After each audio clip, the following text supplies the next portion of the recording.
Thank you and welcome everyone. Thanks so much for joining us today. My name is Rebecca Gilbert and I am APDA's Vice President and Chief Scientific Officer. I'm pleased to welcome you to this web teleconference education program designed for people with Parkinson's disease, care partners, family members, and healthcare providers. I'd like to thank Kiora Kieran for funding this important program and acknowledge their appreciation for the critical need to provide educational programs like this one to people impacted by Parkinson's disease. During this time of uncertainty, we know that you may still have concerns regarding your Parkinson's treatments and identifying ways to continue to live your best life with PD. American Parkinson Disease Association, or APDA for short, is the largest grassroots network dedicated to fighting Parkinson's disease and works tirelessly to assist the more than 1 million people with Parkinson's disease fight this disease as best they can. And now for our program. We welcome our distinguished presenter today, Dr. Melita Petrossian, Director of the Pacific Movement Disorder Center Neurology at the Pacific Neuroscience Institute in Santa Monica, California. She is here to share the latest information on innovations in off therapy. After the presentation, we'll open the program for questions from both our telephone and web participants. At any time during the program, you can submit your question using the question and answer tab in the lower left-hand window on your screen. We encourage everyone on the line to complete the evaluation after the program because your feedback is instrumental in helping us plan for future educational offerings, including teleconferences like this and other programs. It is my pleasure to turn the presentation over to Dr. Petrossian. Thank you so much for the warm introduction, Dr. Gilbert. Yeah, I'm really excited to discuss this topic with the audience today. I think that it's really been amazing how much advances have been made recently, and it does get a little bit nitty-gritty and into the weeds, so I hope that I can take you all on this journey with me together. Starting off, I don't have any financial disclosures that are relevant to this talk. I'm going to start by discussing first what we're talking about when we refer to the use of the term off time, by discussing what the motor manifestations are of Parkinson's disease. This may be familiar to most of you, but just as a review, when we talk about motor symptoms, we're referring to mainly slowness, stiffness, rest tremor, and postural instability. Specifically, slowness is known medically as bradykinesia, and it is the most characteristic hallmark of Parkinson's disease and may manifest as slowness in activities of daily living, movement or reaction time, impairment or breakdown of fine motor movement, a soft, hoarse or monotonic voice, reduced facial expressivity, reduction of arm swing, and reduced stride length. Handwriting may become small as well. Rigidity may be experienced by the patient as stiffness, but is detected on exam as increased resistance throughout the range of movement. And physicians may also use the term cogwheeling if there's tremor with the rigidity. Rest tremor may begin in a finger or spread to the hand, may occur in the leg. Some patients may experience an internal tremor. Classically, we describe a rest tremor as that which is present when the limb is completely supported by gravity, although many patients with Parkinson's also have an action tremor or a postural tremor as well. Interestingly, about 30% of people with Parkinson's never manifest tremor, so it's not a universal symptom. And postural instability is a common motor symptom, can cause falls, and can result in a change in the gait mechanics such that patients are leaning forward, trying to walk quickly to follow their center of gravity and thus develop further gait instability. Freezing refers to a sudden transient inability to move and is most commonly experienced with freezing of gait, where patients may use the term stutter steps because they feel that they just can't get their feet started to get going, but once they're going, they feel that they can move okay. I wanted to also emphasize that motor symptoms of Parkinson's are separate from non-motor symptoms of Parkinson's, which can include mood symptoms, cognitive complaints, and difficulty with bladder control or constipation, among other symptoms. But for the purposes of this talk, we'll be mainly discussing motor manifestations. Motor manifestations occur mainly because of a loss of a neurotransmitter or brain chemical known as dopamine. And therefore, as we think about symptomatic treatment, meaning how we treat the symptoms of Parkinson's disease, our mainstay for a very long time has just been how do we boost the activity of dopamine? Or put another way, how do we replete the activity of dopamine that's otherwise been reduced? And the oldest and sort of gold standard, most typical medication is levodopa, which is a precursor to dopamine, sometimes known as L-dopa, and it is typically given with a medication that enhances its ability to get into the brain called carbidopa. In other countries, it's other medications, but the main one in the United States is carbidopa given with the levodopa. The levodopa, however, is the most important aspect of the medication. It's the part that gets converted into dopamine in the brain. Other brand names for carbidopa-levodopa include Sinemet, and newer ones include Stalevo, Rytary, and now Inbrija, which we'll talk about in more detail. Sometimes if you hear me today use the term Sinemet, it's because that's got 3 syllables instead of 8, but the proper terminology should be carbidopa-levodopa. Dopamine then within the brain acts on what are called dopamine receptors. And the analogy I like to give here is dopamine is like the key and dopamine receptors are like a lock. So dopamine agonists on the bottom right of the screen there are medications that are like a very similar key that works on the same lock as dopamine. They include pramipexole, ropinirole, rotigotine, and apomorphine. And again, we'll go into more detail about these medications. So the way they work is a little bit different from natural dopamine or levodopa-derived dopamine, but we'll get into that as well. Dopamine then gets metabolized, and so that means it gets recycled, and the recycled elements, we call those metabolites, those then get recreated as dopamine.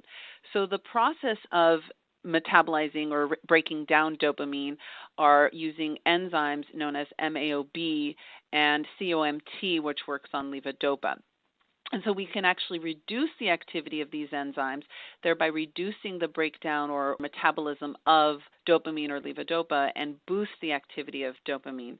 And the MAOB inhibitors include rasagiline, selegiline, and sulfonamide, and the COMT inhibitors include entacapone and opicapone.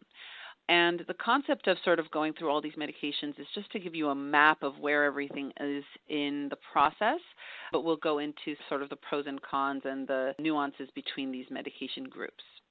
So typically many patients, or I should say most patients with Parkinson's eventually get started on carbidopa-levodopa, and many patients experience a early stage where the medication is working relatively well. They're taking it typically 3 times a day, and with each dose, they find that their symptoms are well controlled. Again, the motor symptoms, meaning they feel like they're moving better, their tremor is reduced, they're walking a bit more easily, they're less stiff, less slow. And through the changes in the dosing levels, or that is to say the brain levels of dopamine with each dose, they still have enough what we call basal dopamine to help them feel well controlled during the day, even if they're late for their medications, for example. Not that we recommend being late on medications, but it's very common in an earlier stage for patients to still feel fine even after 6 or 7 hours after they've taken their medication. As the disease progresses, with time, we see many, but not all, patients develop what we call motor complications. And this includes 2 really important and really sometimes disabling elements, one of which is called off time. Off refers to when the medication has worn off.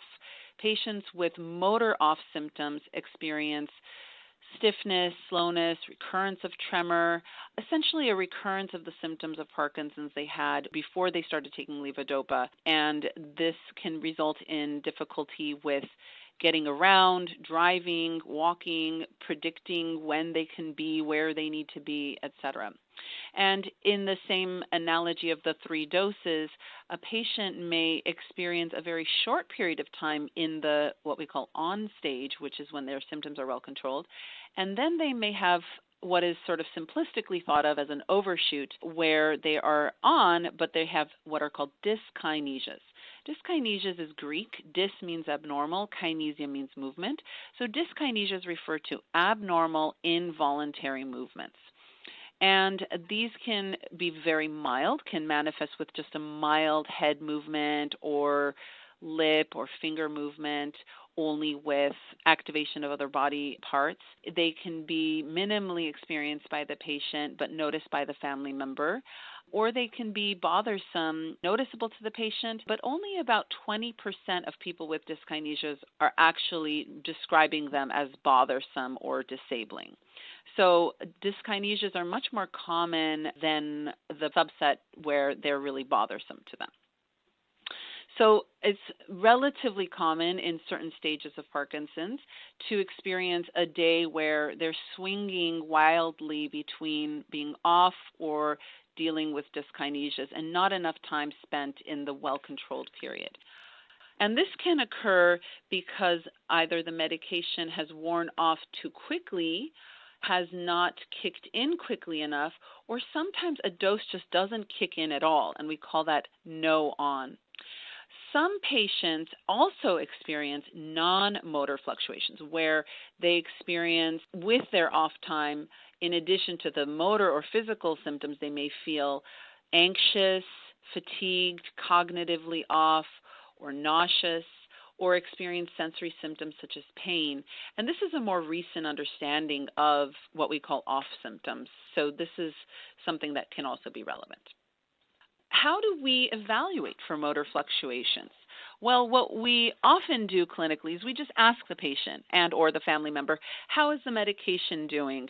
Is it lasting long enough? Does each dose last you to the next one? In research settings, we will often use a formal Parkinson's disease motor diary, which might be a little bit hard to read here, but this is half of the diary. You can see that for each 30-minute block, the participant has to decide whether they were mostly on with troublesome dyskinesias, mostly off, or mostly asleep. And of course, it can be hard to do that, especially if they don't do it on an every 30-minute basis and they try to remember, what was I feeling like an hour and a half ago? I don't know. So there's obviously some limitations with the use of this motor diary, but it breaks 24 hours down into 30-minute blocks, and the participant has to make one choice for each of those blocks. And then we sort of have a way of calculating off time and on time. More recently, there's been growth in the wearable sensor field, especially with Parkinson's disease. And there's one specific one I'll discuss. There are others, of course, but the one that I'm most familiar with is called the Parkinson kinetograph, or PKG for short. And it has its benefits over the motor diary of not having to rely on the patient's recall of the event, but it is a little bit limited in being really just a wrist device, and therefore doing a very good job of detecting tremor, slowness, meaning bradykinesia, or dyskinesias, but mainly if it's relevant to that arm. So for example, if somebody has dyskinesias in their lip or their head, it may not necessarily show up on their dyskinesia score. What you see on the top picture there is an example of a person wearing the watch, or PKG, I should say. It does have a watch element to it, and it will also remind the participant to take their medications. That gets programmed by the physician who's ordering the PKG. So then the patient, what she's doing in this picture is she's swiping across the screen to acknowledge that she took her medication. So the report that the physician gets has these little red dots there that are the time that she acknowledged taking her medication. And then the green zones are where we want patients to be, where patients want to be, I should say. So the bradykinesia score, we want it to be higher to represent better and smoother movements. So you can see when she takes her medication, she gets better, and then she wears off. She gets better, and then she wears off. But also when she takes her medications, she's getting some dyskinesias. Again, we want that to be in the green zone, meaning minimal dyskinesias. She's getting some peak dose dyskinesias. So that's sort of what is off time and how we measure it or how we monitor for it. Now I'm going to move on to what can we do. So the oldest way to manage off time was just take your medications more frequently. You were taking your medications 3 times a day, now take them 4 times a day. So 4 times would become 5 times, 5 times would become 6 times, and it gets a little bit cumbersome to the patient to take a medication every 2 hours. And also, again, as I mentioned, sometimes the medication may just not kick in at all, which can be very frustrating to the patient because sometimes they don't have a clear reason as to why it's not working or it's not lasting as long. So they've developed longer-acting levodopa. The oldest one of this is controlled-release carbidopa-levodopa, which comes as 25, 150, 200 doses. But there's actually been some doubt raised as to whether controlled-release carbidopa-levodopa can, in fact, reduce off time because there is some variability in the absorption of the CR forms. Therefore, a more recent development is the extended release form of Rytary, which has different dosing than the traditional immediate release carbidopa-levodopa. They come as 95s, 145s, 195s, and 245s, and those dose numbers refer to the amount of levodopa. What's interesting is that it includes microbeads of both an immediate and an extended release component, and therefore combining them together, you get a reasonably quick onset and a longer lasting effect compared to immediate release alone. And because they're microbeads, if the capsules are too large for the patient to swallow, they can be opened and sprinkled onto applesauce. It's very important to know that these numbers, the 95, et cetera, are not dose equivalent with immediate release carbidopa-levodopa, and therefore most people require a conversion typically around 2 to 1, sometimes 1.5 to 1, meaning that if somebody is taking 100 milligrams like carbidopa-levodopa 25/100 and then they take the 95, they would probably experience less effectivity. They would probably feel like it was only half of their dose. And typically we would probably convert them to a 195 for each dose. But that can differ for the patient, so that takes a little bit of changing dosing at the beginning to verify what dose the patient actually needs. Then there's even longer-acting levodopa, which is available as Duopa, which is a levodopa intestinal gel infusion. This is actually more popular in Europe than has been used in the United States, but has been available in the United States for several years now and has been shown to clearly reduce off time by about 2 hours more than placebo does. And the way it works is there is a tube that does require placement into the intestine, but it's not a traditional feeding tube in the sense that it's not being used for tube feeds. It doesn't require any change in the diet per se. It's just being used as a portal to get medication directly into the small intestine where it's absorbed rather than having to go through the oral, then the esophagus, then stomach, etc. And because it's a continuous infusion during the day, it does result in a smoother concentration over the course of the day. It is the same carbidopa-levodopa as immediate release, it's just that it's lasting longer. Complications can include, of course, tube malfunction. The tube could get pulled out. Patients may develop a vitamin deficiency and neuropathy, so therefore physicians and patients need to know to monitor for this and adjust accordingly. And it can sometimes result in stomach or gut dysfunction, but this usually is occurring in the first 2 weeks, and many patients are able to tolerate it afterwards. It is FDA approved for a 16-hour administration, but it has also been studied for 24-hour infusions as well. And it does require the patient to carry around a pump, which the pictures on the bottom right show, one person is wearing it in a fanny pack, another person is wearing it in a vest, but it does require a couple of buttons to be pressed and the tube to get flushed on an every morning basis. Moving on to inhalable levodopa. So because we know that many patients with Parkinson's have difficulty with a slowed gut or difficulty with absorption through the gut, the thought was, why not see how the lungs can take levodopa? Now, this is levodopa alone. This does not have any carbidopa with it. And inhalable levodopa, or Inbrija, which is the brand name, is not a daily substitute for the oral carbidopa-levodopa. It's what we call a rescue treatment. treatment, or I like to call it a bridge. Let's say the dose has worn off too quickly and they're not due for their oral medication for another hour or so, but they're out and about and they need to be on so that they can drive home or what have you. The patient can use the inhaled levodopa and have a faster time of onset, typically around 15 to sometimes 30 minutes of onset, and it can last about an hour or sometimes longer. It has been FDA approved for use for up to 5 times per day, but in the clinical trial and in my clinical experience, most patients are using it less frequently than that. Sometimes they only use it once or twice a week when they need it for their unpredictable or sporadic off periods, but there are some who use it every morning or every day. There, of course, can be cough associated with it or upper respiratory infection, as well as a change in the sputum color. But by taking a slower breath, drinking water before and after, the cough can be mitigated, and it just takes a little bit of trial of the patient to work through how to use the inhaler. The inhaler comes with capsules, and each particular dose is 2 capsules, one after the other. And there's a nice big sign on that says, "Do not swallow capsules." The kind of con of using a rescue drug is this isn't a preventative. This isn't something that's going to, in the long run, prevent people from having off time in their regimen. It's, really for dealing with off time when it occurs.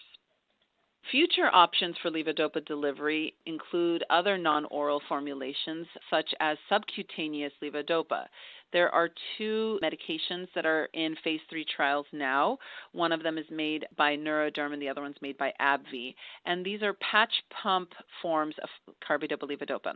The way they work is going to be similar to an insulin pump where the insulin gets delivered into the subcutaneous tissue and therefore won't require the tubing that the Duopa does, but just a smaller tube into the skin and then a pump that is programmed on a daily basis. So this is looking promising, but of course not yet available and still just in phase 3 trials.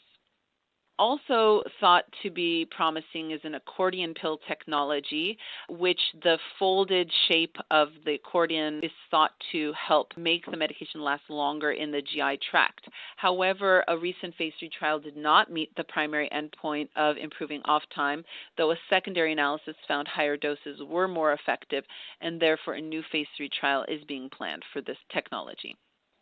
Moving away from just levodopa alone, we're now going to talk about what is often given with levodopa as an adjunct. Again, going back to that image that I showed earlier of how to reduce metabolism, COMT inhibitors reduce the breakdown of levodopa, and therefore they only work when given with levodopa. They don't do anything on their own. One of the older ones, a more traditional, is known as entacapone, also known as Comtan. When given as a combination of carbidopa, levodopa, and entacapone, it's known as Stalevo, and it's 200 milligrams per dose, given with each dose. And the newer formulation is opicapone, also known as Ongentys, which has the benefit of only needing to be a once-a-day dosing, again, with those daily multiple doses of carbidopa-levodopa. So it can improve on time by about 2 hours. And in fact, Ongentys in some studies was shown to be even more effective than entacapone, the older drug in the class, and has been shown to reduce early morning off time. However, these 2 medications can exacerbate dyskinesias and other levodopa side effects, such as low blood pressure, hallucinations, and impulse control disorders.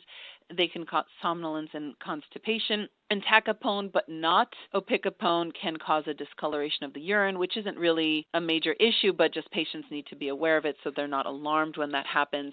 And then cost can be an issue, of course, as with any of these new medications. I should say cost is an issue with Rytary in some cases as well. MAOB inhibitors, some of these medications in this class are older, some are newer. Selegiline is an older one, and then came Rasagiline, and then now, most recently, sulfonamide was developed. These reduce the metabolism or breakdown of the brain's natural dopamine, as well as dopamine that's derived from levodopa. And they can also reduce off time by 1.5 to 2 hours. These tend to be milder medications, not so many side effects per se, but they can interact with medications including antidepressants, over-the-counter medications and supplements, so that needs to be cautioned for. MAOB inhibitors can cause nausea, lightheadedness, insomnia, anxiety, and dyskinesias as well. Moving on to dopamine agonists, as I said earlier, these act on the same receptors as natural dopamine. Pramipexole, ropinirole are often used separate from or prior to the use of levodopa, but the Nupro patch, which is rotigotine, has been shown to reduce off time by about 2.5 hours. On its own, it's less effective than levodopa, but as an adjunct, it can improve off time. Some patients can experience somnolence, leg swelling, and hallucinations, as well as impulse control disorders such as compulsive overeating, gambling, spending, and sexual behaviors. In addition, with the patch form, there are, of course, skin side effects that can occur, and there are potential withdrawal syndromes if someone stops taking the medication. We'll discuss apomorphine in the next slide. Apomorphine has nothing to do with morphine. The terminology is just sort of a similar word, but there's no relation to opiates at all. So apomorphine is one of the most potent dopamine agonists. It works very well. However, it is not really stable as an oral medication, and therefore has been developed as an older medication called Apoquin, which was a subcutaneous injection of apomorphine, sort of the original rescue medication for off time from many years ago, I should say. And so this is the same medication, the apomorphine, as was available in the Apoquin injection, but now it's available as a sublingual film, meaning it goes under the tongue. And what that refers to in terms of a film is that you don't swallow it. You don't want it to go down into the GI tract. You want it to dissolve with the saliva to be absorbed through the blood vessels underneath the tongue. So this works really well, again, for off time, which is unpredictable or sporadic. Kicks in within 30 minutes, lasts an hour or two. Again, just as with the Apoquin before it and the Inbrija, the inhaled levodopa, as we discussed, these are not substitutes for the oral carbidopa-levodopa regimen. These are adjuncts to them for managing or bridging or rescuing from off time. Kinmobi, the sublingual apomorphine, can cause nausea, so patients need to pre-medicate with anti-nausea medications 3 days prior to starting. It can cause oral swelling and redness because of it's irritating the sublingual film, as well as other dopamine agonist symptoms such as lightheadedness, somnolence, and off time. And again, as with other rescue meds, this isn't a preventative for off time. This is just a management or a rescue. Moving on away from dopamine for a moment, we'll talk about adenosine A2A antagonists, namely istradefylline, known as Neuroscience. Some of you may know this as, the medication that came from Japan. Yes, it was approved in Japan prior to coming to the United States. And what's interesting here is that, and this is a little bit of a speculation, I should say, in terms of mechanism of action, but the way I like to explain it is that in our motor circuitry, we have a stop and a go. And the go pathway, let's just for the sake of simplicity, say that the majority of what gets you going is your dopamine. So that's what's called direct pathway. It promotes movement. So if we don't have enough dopamine, we don't have enough go. So what we've been doing for these last several slides is talking about how do we give you more dopamine to get you more go. But more recently, people have sort of turned away from dopamine and looked at, well, what about the indirect pathway, which inhibits movement? That is the stop pathway. So we found that the adenosine A2A receptors are very prevalent in the indirect pathway. So if we can blunt or reduce the impact of adenosine A2A, we can stop the stop, if you will, or we can lift the stop sign. So rather than just giving you more go, we can stop the stop, meaning that you would be go, go, go. So again, an antagonist is a terminology referring to a chemical that works against a particular receptor, in this case, adenosine A2A. So istradefylline can reduce off time 1.2 hours compared to placebo. That's not total, that's compared to placebo, with just once a day dosing. In my anecdotal experience, I found that some percentage of our our patients respond just really, really well to this medication. Others not so much, but those who respond well sometimes develop dyskinesias or hallucinations, which might be mitigated by reducing the levodopa dose. But this is completely not in the label. This is just with my personal experience and my kind of conceptualization of that sort of balancing between stop and go. And therefore, I think this is a medication that we're hopefully going to see more use of in the future. However, again, as with many of our new medications, insurance coverage can sometimes be an issue. So we've talked about how do we manage off time, and unfortunately, with all of our newer medications for off time that we haven't really made as much progress, I think, in managing dyskinesias. The traditional way of managing dyskinesias is reducing the levodopa dose and or frequency, but of course that often results in more off time. And so when patients are stuck between a rock and a hard place between off time and dyskinesias, we'll often add in amantadine, which is an NMDA receptor antagonist. It works differently. It might sort of potentiate dopamine, if you will, but it also has other effects as well.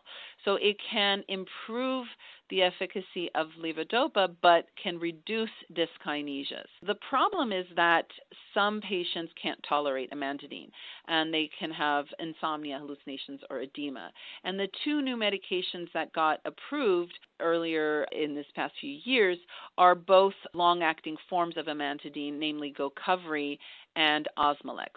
Gocovri also has the added benefit of a more recent FDA labeling showing that it can indeed improve off time. And again, with improvement of dyskinesias, and certainly without adding or exacerbating dyskinesias. So for those who can tolerate amantadine, these two newer medications are promising to them, but obviously we'd like to see more options for our patients. So there are some clinical trials being done to try to identify newer agents to try to improve dyskinesias. And often patients with dyskinesias can turn to advanced treatment options such as deep brain stimulation, which is of course also being used to treat patients with off time as well. I do want to take a few moments to talk about, we've talked about like these really fancy, expensive, brand new medications, which are of course very promising and very important, but sometimes it's the simple solution that's important. So sometimes one patient comes to see me and says, I'm having off time, and then I review with them, well, are you taking your medications on an empty stomach? Are you taking it consistently? Are you exercising, etc.? Sometimes it's the simple things and it's not the complex issues that we need to discuss. So it's really important for people to take medications on an empty stomach and to take them at consistent times every day. But it's not easy to do that. So here I'm quoting my nurse practitioner who likes to say it's simple but not easy, because we're humans, we're not robots. So we have to use what we can to help remember to take our medications on time. Medication sets, which are filled once a week, can be helpful to verify whether the medication has or hasn't been taken. They can be taken out, the day can be taken out of the week so that you can take it with you. And I always recommend to my patients, make sure you take your levodopa with you wherever you're going. Even if you're just going to the market, take your medications with you because you don't know. I have so many patients that came to see me, I didn't bring my medication with me, so I use it as an opportunity for learning. Some patients will use their smartphone or medication watches or smart watches to remind them, which can be really helpful. But neither of these will necessarily verify that the medication has been taken, and often the patient will silence the alert without taking the medication. For patients who are having a great deal of difficulty, or when a family member or caregiver has to be certain that the patient's taking their medications, there are these devices that will dispense the medication, and then if the medication isn't pulled out of the dispenser, the family member gets a text message or an alert saying that such and such medication hasn't been taken. And again, why is it important to take medications on time? For those who don't yet have off time, there is some reason to believe that taking meds on time, even in early stages of Parkinson's, may help reduce the risk of subsequently developing dyskinesias and reduce the risk of on-off fluctuations, although that's a little bit less clear. And again, as I said before, when people are like, well, I don't know why it's not lasting as long, I'm like, well, are you exercising? How are you sleeping? Let's talk about constipation. Let's talk about your water intake, your stress levels, etc. And when I say stress, I don't like to have people think of, oh, well, I'm stressed, therefore my Parkinson's isn't going to be as well managed. I want people to think about what techniques, what tools do they have to manage their stress. So it's not about, what's happening around them. It's also about how are they managing those issues, and therefore thinking about mindful awareness, mindset, etc. Sometimes people need counseling, etc. So I do want to spend just a little bit of time on the gut-brain connection. And again, apologies for getting a little bit into the weeds here, but what's really, really fascinating is in the past few years, we've discovered something sort of, I would say, brand new compared to when I was in training and in med school, which is that gut bacteria themselves can actually inhibit the action of levodopa.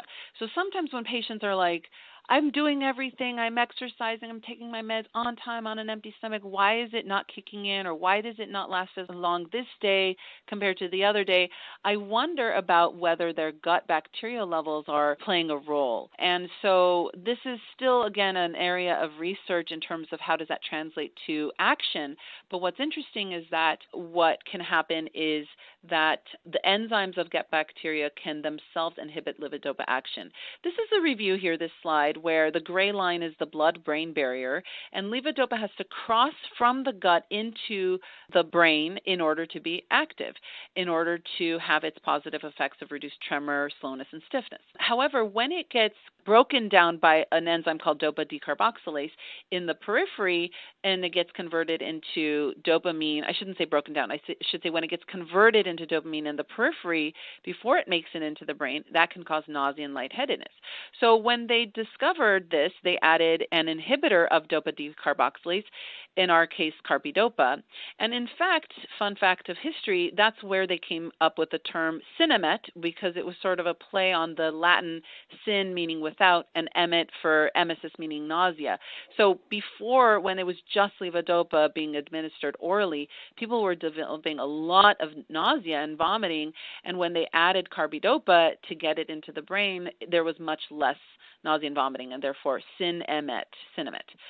So then we have these other enzymes, such as the PLP-dependent decarboxylase, that carbidopa has no effect on. And therefore, if the levodopa, because of these bacterial enzymes, is being converted into dopamine outside the gut, it means that the effective level in the brain is going to be lower, and the patient may experience off time. So it has to do with specific bacteria. Some that have been identified are Enterococcus faecalis and Egerthella lenta, as well as specific enzymes from those specific enzymes, specifically tyrosine decarboxylase.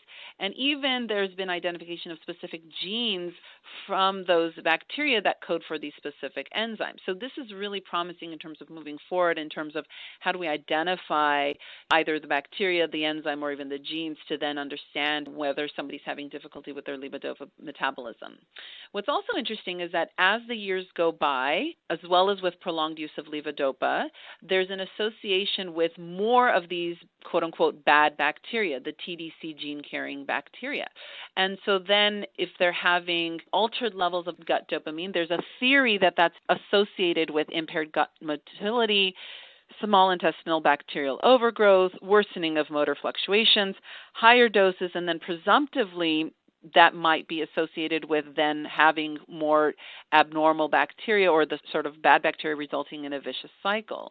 So what's interesting is that this may result in us eventually identifying biomarkers for proper levodopa dosing, as well as potentially use of probiotics or prebiotics to shift the gut bacterial profile to reduce bacteria that contain these enzymes. However, I would caution, because as of right now, we don't have specific probiotics that have been shown to help for properly balancing the gut microbiome in people with Parkinson's. And in fact, some probiotics may contain those quote-unquote bad bacteria or those TDC gene-carrying bacteria. And so really this was a fascinating research development in terms of understanding that bacterial decarboxylase is not being inhibited by carbidopa, but there has been an amino acid that has been identified that could do this. Now, this was in mice, so this may be a potential treatment in the future. And so what does this mean for Parkinson's patients? So as gut symptoms continue to progress, the gut can slow down, impacting the onset of action of levodopa. Again, as I said before, levodopa should be taken on an empty stomach, and constipation should be treated aggressively. So that's sort of where we're at now, but I think in the future we'll see kind of more interesting manipulation of the gut microbiome to manage these issues. And finally, again, I just wanted to leave with that sense of optimism that I have, which is that in the last 7 years, there have been 9 new medications FDA approved for management of motor symptoms. In chronological order, you can see them on the list here: Rytary, Duopa, Xadago, Gocovri, Osmolex, Inbrija, Nuriance, Kinmobi, and Ongentys. And I think that more are coming our way, and it's just really, really gratifying to be able to see people improve their quality of life with these medications. And, I would ask APDA to help us physicians advocate for our patients by trying to see if we can get the insurance companies and Medicare to actually pay for more of these medications, because it's somewhat frustrating to have these wonderful tools in our toolbox that can be difficult for accessibility due to cost. But I think, again, it's important for the participants in today's webinar to know about these options and to advocate for themselves and or their family members and discuss with their physicians, neurologists, movement disorder specialists, et cetera. Are these medications potentially an option for themselves or their loved ones? And to just know that we have a lot more tools in our toolbox. And of course, we didn't really get into deep brain stimulation surgery, but we have more tools in that toolbox as well. So there's a lot of real excitement and real reason for gratitude and optimism in the management of Parkinson's, especially in the management of off time. And that's it from me, and I'll hand it back over to Dr. Gilbert. Thank you so much. Thank you so much, Dr. Petrossian. That was excellent, extremely detailed, and very informative. And it is now time for our question and answer session. I think we're going to get started because we have so many questions and not a lot of time. So Dr. Petrossian, I'm going to select some of the really good ones here, although all the questions are really good, actually. Here's the first question that I think many people are probably wondering about. Why do off times vary so much from day to day? You talked a little bit about it in terms of the bacterial component of the gut, but what are the factors that go into this wide variation that some people experience? Yeah, fantastic question. And sometimes it's really maddening to the patients because sometimes there are things we can point to. For example, they didn't sleep well the night before, or they're just more stressed out that day, or they've not been exercising as consistently. But often patients are telling us that they're doing everything the same. They're keeping their regimen the same. They're taking their meds on time, and they're still having unpredictable off time. And the thought is that it has to do with the basal level of dopamine as that shifts. The other changes that occur in the brain with the progression of Parkinson's is that the receptors become a little bit more awry in terms of how many receptors are available to pick up the dopamine, and the enzyme within the brain that converts from levodopa into dopamine can be impacted as well. And in fact, there's some research happening into gene therapy to just increase the gene for the enzyme that converts levodopa to dopamine within the brain. That's a experimental treatment where the gene is being injected directly into the brain with a neurosurgical procedure. So the biochemical answer is, somewhat complex, but I think the three things in the brain, meaning the changes in motor circuitry, the basal dopamine levels, and the enzyme action, and then combine that with the gut microbiome, I think those are the things that I think of. But from a practical perspective, I ask my patients about, have you been taking your meds on time? And often that's where we have to start, What's your exercise regimen? How are you sleeping? What's your constipation like? Are we drinking enough water, et cetera? Again, I don't think I clarified it well enough. I'm just going to say it one more time. A lot of my patients misunderstand some of the development of symptoms of Parkinson's as off time. So sometimes there are symptoms that are developing either as a non-motor or even sometimes just not particularly levodopa symptom. For example, some people with freezing, their freezing happens whether they're on or off. meaning whether their medications are working or they've skipped a dose or what have you. And so we don't call that off time. Similarly, a lot of people, cognition isn't particularly related to their levodopa dosing, although again, in a subset it is. So therefore, if the cognition is shifting and they're having more difficulties with their Parkinson's in general as the disease is progressing, we wouldn't necessarily call that off time. So just wanted to make sure I clarified that. Okay, fantastic. That's a great framework to go to your neurologist with, so thank you very much for that. We have a question here which I think may be relevant to many people. Somebody wants to know, what is the maximum dose that you can take of Sinemet per dose and the most frequent interval between doses as a strategy to work on off time? What would you say to that? That's a really good question. Again, as a clarification, everybody should just be discussing this individually with their neurologist. But what I would say in general to my patients is our ceiling of levodopa dosing is dependent on what the patient's experience is with it. So, what can they tolerate?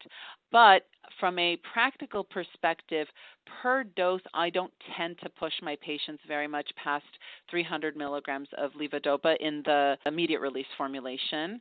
And I try to, once I have somebody on 4 times a day, if they're still having off time, I'm already looking at what should I be adding in here. Should I be adding in a COMT inhibitor or an MAOB inhibitor or a dopamine agonist? Should we be talking about Rytari, a longer-acting form? But in a pure sense of if I didn't have any of those tools, if I kind of transport myself back in time before these things were developed, the most frequent, and again, still even despite these options, sometimes I see people taking their medications as frequently as every 2 hours.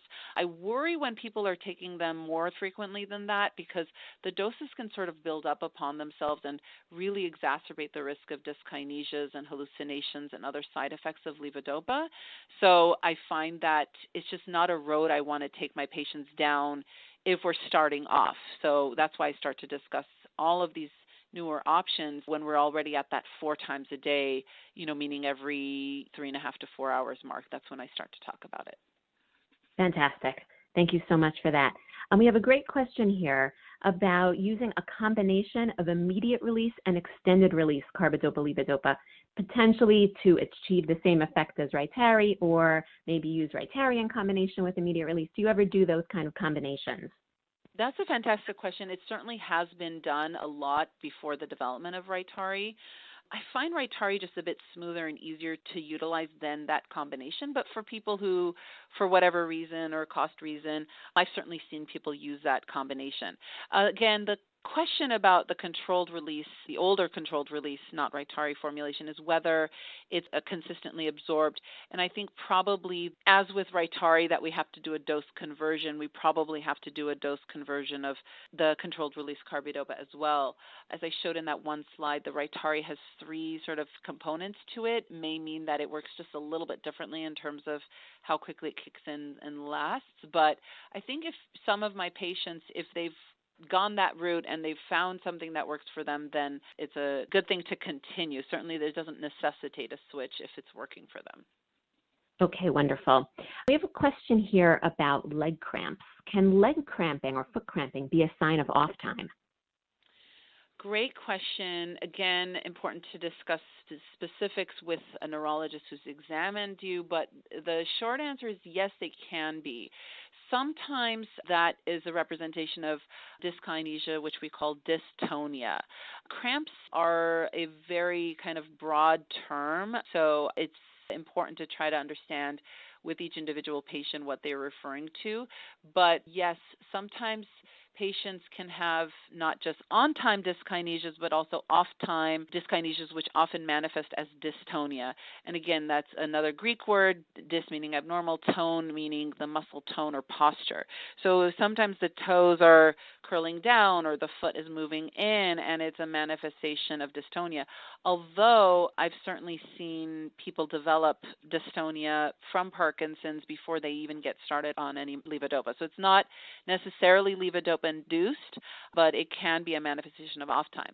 Sometimes people are getting cramping as a symptom of Parkinson's because they are, just for whatever reason, or they need to drink more water, or we might try magnesium or what have you. And sometimes people use the term cramping when it's really more like a restless leg type symptom, and sometimes that is experienced when people are off, and sometimes restless legs can be a symptom of Parkinson's that has nothing to do with their levodopa responsiveness, therefore it's not considered an off symptom. So it really depends on the patient and the description. But as I mentioned briefly, some people with non-motor symptoms of off time, non-motor fluctuations as we call them, sometimes those are sensory, pain-related symptoms, and therefore, yes, if I can try to pin the patient down on when the cramping is occurring, and if it makes sense with what time their medications are, then I would try to treat it with how I treat off time in general and see if that makes an improvement. Okay, great. Thank you so much for that. We have a couple questions about your statement about needing to take medications on an empty stomach. Do you have to take medications on an empty stomach? What happens if you take it with food? Can you address that a little bit more? Absolutely. The short answer is, again, just go with what your physician recommends and what's working for you. But in general, when people take levodopa with food, it's not absorbed as consistently. And it was originally thought that it was the protein in the gut that most interfered with the absorption of levodopa, although I've seen research suggesting that it can be any food. So really the most efficacious for somebody who's experiencing off time will be to take it on an empty stomach. I have a small minority of patients who have nausea, and they literally cannot tolerate taking it on an empty stomach. They have to take it with some food, and as long as it's working for them, that's fine. Some of my patients I will recommend, take it with a non-protein food, like a cracker or bread or a banana or something like that, and that can reduce the nausea while still not having that protein element of it. But it really depends on the patient and what they're noticing they can tolerate. I also will make a note that for many of my patients, it becomes very challenging to figure out the logistics, especially if they're taking their medications 5 or 6 times a day. On a 3 times a day dose, it's reasonable for me to ask my patient to take the medication, wait at least half an hour, and then have their breakfast. And the same with lunch and dinner, for example.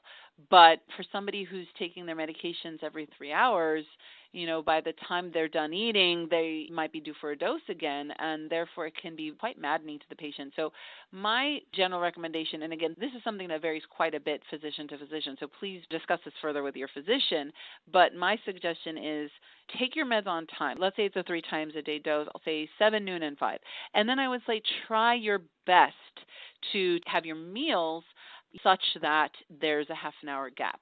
But because, let's say 7:30, 12:30, and 5:30, what have you, at least a half an hour gap. But because people's meal times vary very commonly in life, and because food is important not just for sustenance, but also social engagements and family gatherings and enjoyment, I hate the idea of somebody sitting there staring at an empty plate while everybody else is eating around them just because they're waiting for their medication to kick in. So I say try your best with the meals, but at least take your meds on time so that you don't drive yourself crazy. Because I've seen people who've then said, I ate at such and such time, so I'm going to push my medication back. And then I think it just gets very messy, very difficult to create that regimen of every single day, same time of day, kind of military precision. And so I ask people to try to take their meds on time every day, and then try your best to have your meals at the appropriate spacing, but not to drive themselves too crazy. Fantastic. What an incredible amount of information. And we have reached the end of our hour, and we have to stop our question and answer session, even though I know there's so much more that people have been asking. But I want to thank you so much, Dr. Petrossian, for joining us today, for all the information you provided, all the answers to the questions, and my many thanks to everyone for participating in today's telephone and web education program. I really do apologize we couldn't get to all of our wonderful questions. If you have a question and would like to speak with someone from our Scientific and Medical Affairs Department, I encourage you to visit our website at apdaparkinson.org or call 1-800-223-2732. If you enjoyed today's webinar, we hope you'll consider supporting APDA with a donation. With your help, APDA can deliver more programs and services like this one, which are needed more than ever during these challenging times. I also wanted you to remember to check out the APDA Symptom Tracker, which is an app that helps you or your loved one track their PD symptoms. The Symptom Tracker is available in English and Spanish and can be downloaded from the App Store or Google Play. I also want to emphasize to everyone on the phone and the web that we do appreciate your feedback and comments and want to make sure that you complete the program evaluation form. To join us in this fight against Parkinson's and to learn more about the support APDA provides across the country through our network of chapters and information on referral centers, as well as our National Research Grant Program and Centers for Advanced Research, please visit us at apdaparkinson.org. We all agree that being informed about your disease and treatment options is the best way to empower yourself and take control of your care. Have a wonderful day.